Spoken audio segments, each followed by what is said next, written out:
Boa tarde. Boa tarde. 1º de janeiro de 2013, prefeitos e vereadores tomam posse.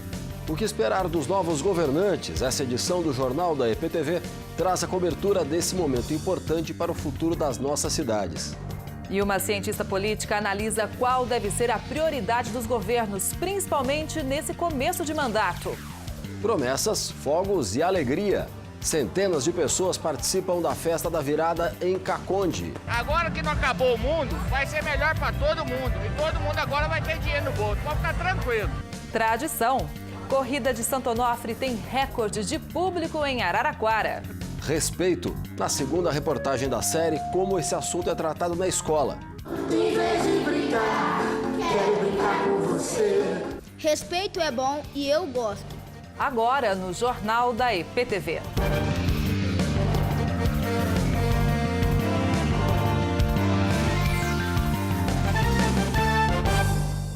E a volta do feriado prolongado deve aumentar e muito o movimento nas estradas da região agora à tarde, né, Kelly? Já está aumentando, inclusive. Pois é, e quem tem todas as informações pra gente é a repórter Gláucia Santiago.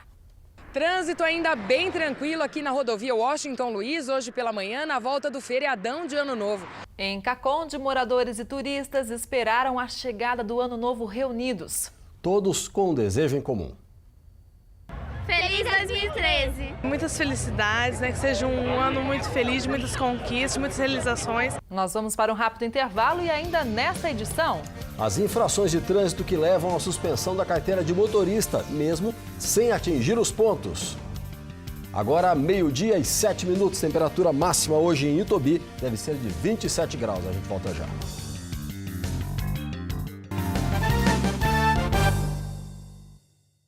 Hoje os novos prefeitos estão tomando posse, um dia importante para os municípios. Mas qual deve ser a prioridade dos governos, principalmente nesse começo de mandato? Quem fala sobre isso para a gente é a cientista política Vera Cepeda. Vera, muito obrigada por estar aqui com a gente no dia 1º de janeiro. Bom dia, feliz 2013 para todo mundo. Obrigada. Bom, em cidades que não tiveram a reeleição, né? Então, houve um trabalho de transição de governo. Mas qual deve ser esse primeiro passo para o prefeito que está assumindo agora a cidade? É tomar conhecimento de tudo aquilo que está em andamento, porque o que trocou, na verdade, foram os prefeitos. A cidade continua a mesma, a gestão pública continua a mesma. Então, o primeiro processo é esse, né? Com muita cautela, tomar conhecimento de tudo que está em andamento e, a partir desse processo, ir pensando nas novas propostas que serão executadas nos próximos 4 anos. Você acredita que esses novos prefeitos, principalmente, né, os que estão assumindo pela primeira vez, no caso de São Carlos, eles podem ter algum tipo de dificuldade de passar da teoria para a prática na administração?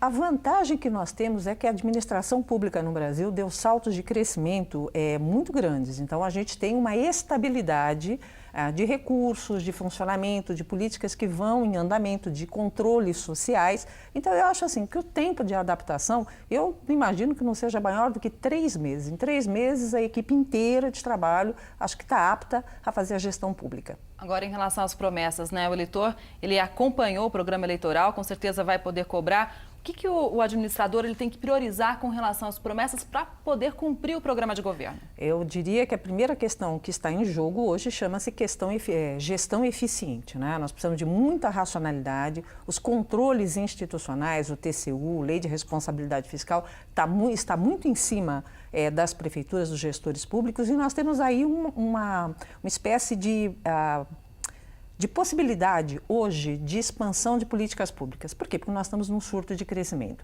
Embora os indicadores econômicos muitas vezes sejam desfavoráveis, a região de São Paulo, que nós estamos, é uma região em profundo processo de expansão. Então, há uma política de recursos, há uma possibilidade de desenvolvimento de políticas para desenvolvimento econômico, questão social. Então, eu acho que tem aí uma grande possibilidade de 4 anos de muita gestão pública boa e racional. Qual deve ser o papel dos vereadores? Até porque em várias cidades da região a gente teve um aumento no número de cadeiras nas câmaras, né? Os vereadores são, na verdade, o fiel da balança, né? Porque são eles que transmitem as demandas, porque essa é a questão, entre o momento da eleição e a gestão pública, tem uma demora. E o que os vereadores fazem? São a correia que estão atualizando constantemente essa gestão, alimentando as novas demandas na gestão pública. Bom, vamos conferir então como ficou o mapa político nas maiores cidades da nossa região. O PSDB ganhou em São Carlos. Em Araraquara, Rio Claro e São João da Boa Vista foi o PMDB. O PT venceu em Araras e o PV em Leme. Vera, e como que o partido ele pode ajudar na administração e também na obtenção de recursos? Essa que é uma questão importantíssima, né? Porque o partido pode estar em sintonia no governo federal, pode estar em dissintonia no governo estadual. O que eu acho que tem de importante é que, na verdade, nós temos para a gestão dos próximos 4 anos 2 possibilidades interessantíssimas, né?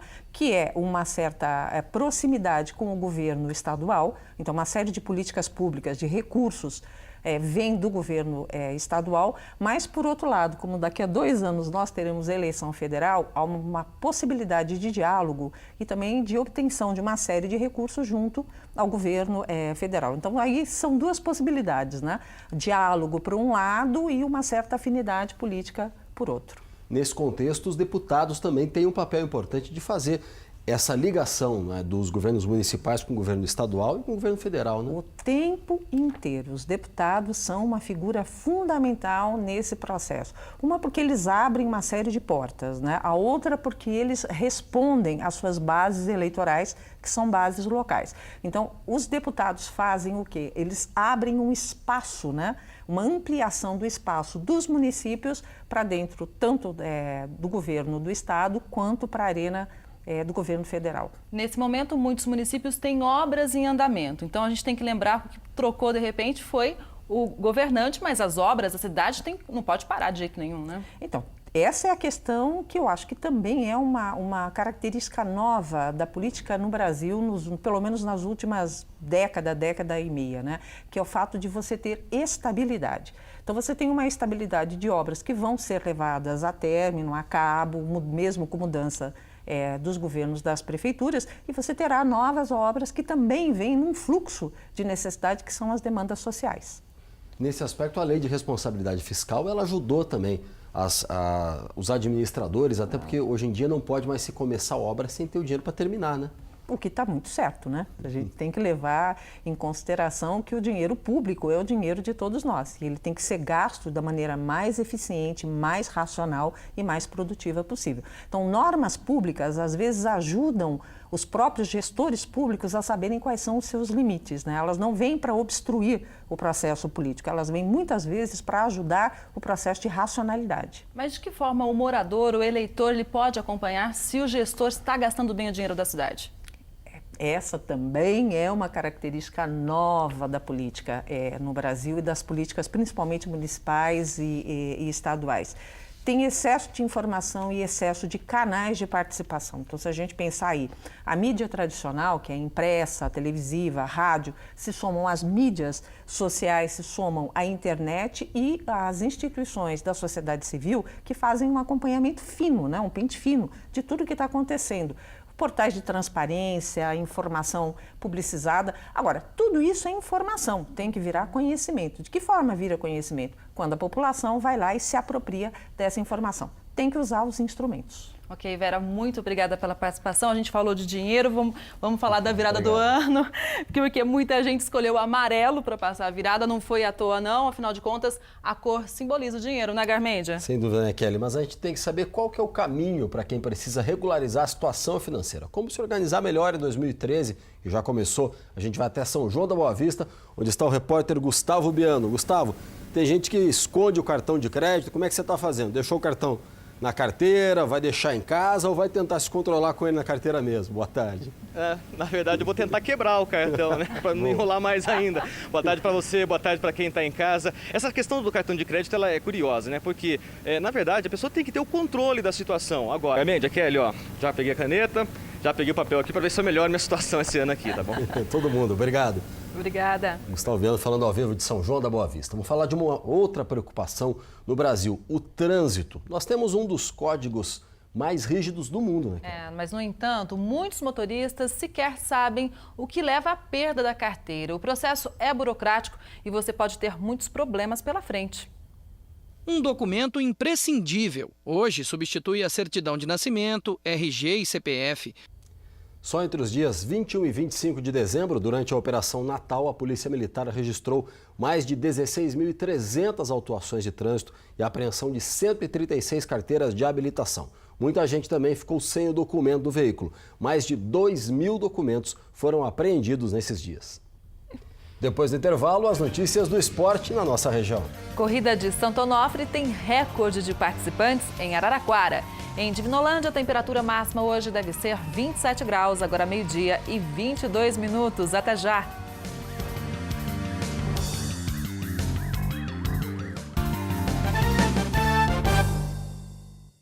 O Comitê Gestor da Internet no Brasil mudou algumas regras para diminuir o envio de spam, aqueles e-mails que ninguém quer, né, Garmendia? Pois é, com a virada do ano pode acontecer de você querer mandar um e-mail e não conseguir. Alessandra Cuba.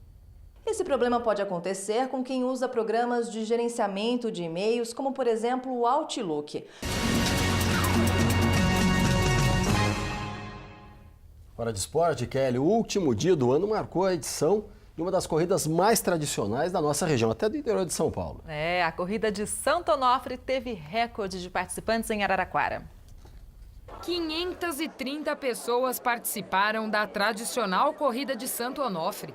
Kelly, é impressionante o crescimento das corridas de rua. A corrida de Santo Onofre tem 33 anos, a gente sempre acompanhou, eu pelo menos nos últimos 10 anos, era quase que uma brincadeira do pessoal lá do Bar do Zinho, o pessoal corria de qualquer jeito, hoje mais de 500 inscritos, recorde de participantes, atletas de alto nível, é mais uma corrida que se consolida, né? Tradição, o pessoal de manhã correu a São Silvestre, de tarde Santo Onofre.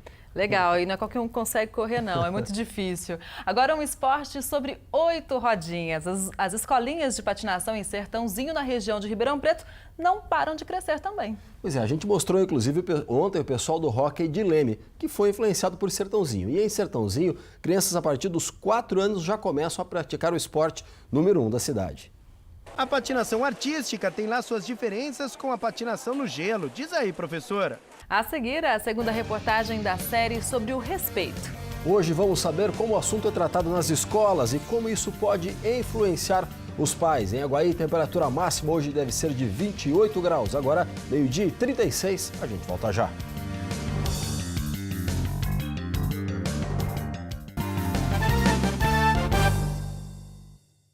Vamos saber agora com a Sandra Annenberg o que vai ser notícia no Jornal Hoje. Olá, boa tarde. 2013 começou com o céu do Brasil colorido de fogos de artifício. Em Rio Claro, Du Altimari, do PMDB, foi reeleito e tomou posse nesta manhã numa cerimônia na Câmara Municipal. Nas urnas, conquistou mais de 86% dos votos e não deve enfrentar problemas com a Câmara. 6 dos 12 vereadores eleitos são da situação. E nesse primeiro dia do ano é um momento que podemos parar para refletir no nosso dia a dia. São muitas as situações que aparecem e acabam desafiando, né, Garmendia, a nossa força. Mas nada foi capaz de impedir um homem de sonhar. Pois é, Kelly, esse homem ele é de Araraquara e sofreu um acidente que mudou para sempre a vida que ele levava. Mas não reclamou, muito pelo contrário. Foi na adversidade que ele encontrou ânimo para concluir projetos antigos e conquistar novos desafios. É uma construção diferente. Dedicação e força de vontade são os ingredientes desta mistura. Sensacional o exemplo dele, hein? E na série que a gente está falando de respeito, você vê, ele tem respeito pela vida, mas onde se aprende o respeito? Em casa, na escola? O que fazer quando falta o respeito? Os professores sabem por que as crianças de hoje, por que elas não conseguem entender a importância de ter respeito por alguém? Na segunda reportagem da série especial, você vai ver que uma regrinha mágica ensinada para as crianças na escola pode virar uma grande lição também para os adultos.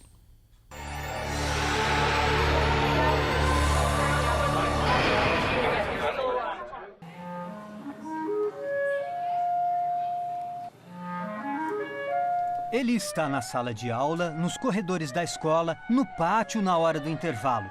Amanhã você vai ver que respeito no trânsito pode até salvar uma vida. Uma boa tarde para você. Boa tarde, até amanhã.